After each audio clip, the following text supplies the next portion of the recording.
De meerderheid van de Skylgers is blied dat de veerboten van Doeksen ik in de wintermoan gewoon trof waren. Staatssecretaris Mansveld had juist de rederij EVT verbeen om personen en gwot naar het eiland te vervieren. Daarmee komt er een eind aan de concurrentie van rederij Doeksen en kunnen ik de onrendabele tjensten oranje bluwen. In de dagen dat het glazen hoes van Serious Request in Ljouwert stiet, maar de horeca dag en nacht iepen wezen. Ondernemers op en om het Ceylon moeten daarvoor wel een aanvraag inzenden bij de gemeente. B&W van Ljouwert hoop je dat ik winkels in die periode, de weken van Christ, langer iepen bluwen. Alle maritieme opleidings van heel Nederland gaan op in een coöperatie.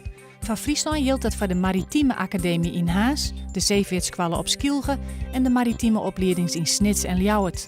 In Amsterdam wordt de nieuwe coöperatie familie presenteren. Burgemeester Visser is teleurgesteld in de politiek op Skilge.